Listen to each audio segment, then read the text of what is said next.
Mr. President, in talking about the continuing recession tonight, you have blamed mistakes of the past, and you have blamed the Congress.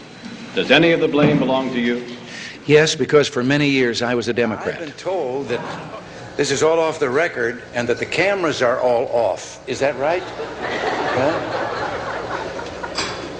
I was told that because I've been waiting years to do this. I have to interrupt right here and tell you that in one of my visits, I won't name him, I don't want to embarrass him, but one of the heads of state that I met with on this visit, he gave me one while I was on the way.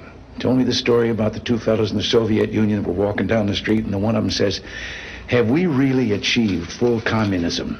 Is this it? Is this now full communism?" And the other one said, "Oh, hell no, things are going to get a lot worse." He said that Castro was making a speech to a large assembly, and he was going on at great length, and then a voice out in the crowd said, "Peanuts, popcorn, Cracker Jack." And he went on speaking, and again the voice said, "Peanuts, popcorn, Cracker Jack."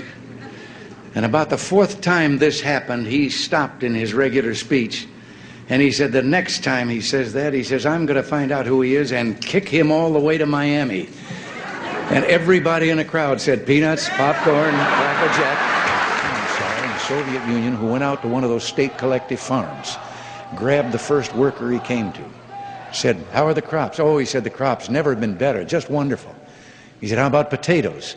"Oh," he said, "Comrade Commissar, if we could put the potatoes in one pile, they would reach the foot of God." And the commissar said, "This is the Soviet Union, there is no God." He said, "That's all right, there are no potatoes." Favorite quotations about age comes from Thomas Jefferson. He said that we should never judge a president by his age, only by his work. And ever since he told me that, I've stopped worrying.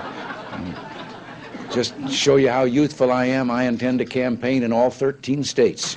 President Washington began this tradition in 1790 after reminding the nation that the destiny of self-government and the preservation of the sacred fire of liberty is finally staked on the experiment entrusted to the hands of the American people.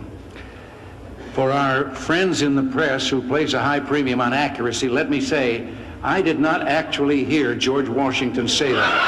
I will not make age an issue of this campaign. I am not going to exploit for political purposes my opponent's youth and inexperience. There's an American and a Russian arguing about their two countries, and the American said, "Look, in my country I can walk into the Oval Office, I can pound the president's desk and say, 'Mr. President, I don't like the way you're running our country.'"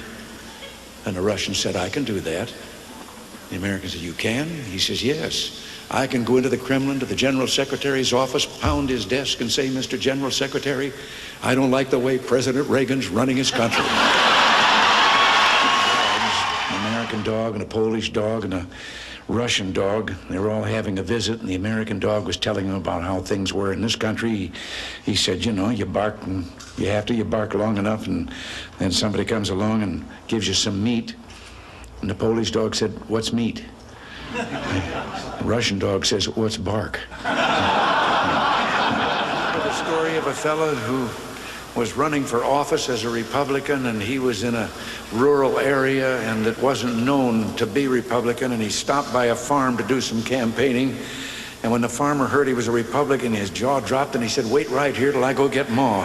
She's never seen a Republican before." So he got her, and the candidate looked around for a podium from which to give his speech, and the only thing he could find was a pile of that stuff that Bess Truman took 35 years trying to get Harry to call fertilizer. So he got up on the mound, and when they came back, he gave his speech. And at the end of it, the farmer said, "That's the first time I ever heard a Republican speech." And the candidate said, "That's the first time I've ever given a Republican speech from a Democratic platform." One of the great things about having you here is that I get to tell a farm joke.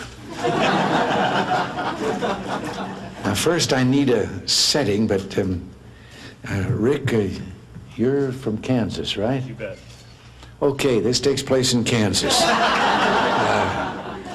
It was an old Kansas farmer there. He had a piece of creek bottom land that had never been developed at all. It was all rocks and brush and all messed up, and he started in on it, clearing it, the underbrush, and hauling away the rocks, then cultivating the soil there, and he planted a garden, everything from vegetables on to corn, and it really became a garden spot, and he was pretty proud of what he'd done. So one Sunday morning in church after the service, he asked the preacher if he wouldn't stop by to have a look. Well, the preacher arrived, and he took one look, and he said, "Oh, this is wonderful." He said, "These are the biggest tomatoes I've ever seen. Praise the Lord." He said, "Those green beans, that squash, those melons," he said, "the Lord really has blessed this place. And look at the height of that corn." He said, "The God has really been good."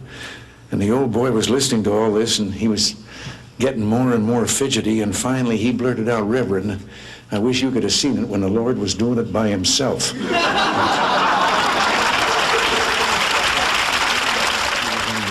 The lawyer said to him, "While you were lying there at the scene of the accident, didn't someone come up to you and ask you how you were feeling, and didn't you answer that you never felt better in your life?" Well, he said, yes, I guess I remember that happening. Well, later on redirect, another lawyer was asking the question, and he said, "What were the circumstances when you gave that answer as to how you felt?" Well, he said, "I was lying there," and he said, "a car came up and a deputy sheriff got out. He said, my horse was neighing with pain and kicking. He had 2 broken legs. The deputy sheriff put the gun in his ear and put the horse out of his misery. He said, my dog had a broken back and was whining with pain, and he went over, did the same thing, put there and shot him. And then he came over to me and said, now, how are you feeling?" Just down at the entrance of his building, there was an elderly lady selling pretzels, and every day he'd go by and he'd put a quarter down and never take a pretzel, go on in. He was being very charitable, and this went on for some time. And he came along one day, put down his quarter, started, and she took him by the arm. And he looked at her and he said, "Oh, you probably want to know why for this full year I've been leaving 25 cents on the plate and not taking a pretzel." And she said, "No, I just wanted to tell you that pretzels are 35 cents now. And grabbed a limb sticking out the side of the cliff and looked down 300 feet to the canyon floor below, and then looked up and said, "Lord, if there's anyone up there, give me faith. Tell me what to do." And a voice from the heavens said, "If you have faith, let go." He looked down at the canyon floor and then took another look up and says, "Is there anyone else up there?" The importance of communication and how much a part it plays in what you and I, what all of us are trying to do. And one day, a former place kicker with the Los Angeles Rams, who later became a sports announcer, Danny Villanueva, told me about communications. He said he'd been having dinner over at the home of a young ball player with the Dodgers. The young wife was bustling about getting the dinner ready. They were talking sports, and the baby started to cry. And over her shoulder, his busy wife said to the ball player, "Change the baby." And he was a young fella, and he was embarrassed in front of Danny, and he said, "What do you mean, change the baby? I'm a ball player. That's not my line of work." And she turned around, put her hands on her hips, and she communicated. She said, "Look, Buster, you lay the diaper out like a diamond. You put second base on home plate. You put the baby's bottom on the pitcher's mound. You hook up first and third, slide home underneath, and if it starts to rain, the game ain't called. You start all over." I thought you might like to say a few nice words to them.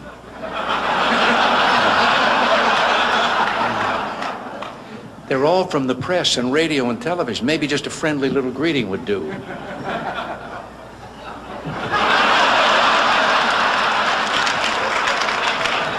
How about just a word or two, something friendly, even one kind word? I'm thinking. On the back road, on his way to look at some property, and suddenly noticed down beside him was a chicken keeping pace with him, and he was doing 60 miles an hour. And suddenly the chicken spurted out ahead of him, and it looked to him as if the chicken had 3 legs. And then it turned and went down a sign road and into a barnyard, and the driver turned down that lane, drove into the barnyard. There was a farmer there, and he asked him, he said, "Did you see a chicken go by here?" And the farmer said, "Yep." He says, "Did it have 3 legs?" And the farmer says, "Yep." I raise them that way. I breed them. He says, you do? He said, how come? Well, he said, I just love the drumstick, and Ma always liked the drumstick, and now Junior's come along, and he likes it, and we just got tired of fighting over it, so I've been breeding three-legged chickens. And the driver said, well, how do they taste? He says, I don't know. I haven't been able to catch one yet. This fellow they've nominated claims he's the new Thomas Jefferson. Well, let me tell you something. I knew Thomas Jefferson. He was a friend of mine. And Governor, you're no Thomas Jefferson.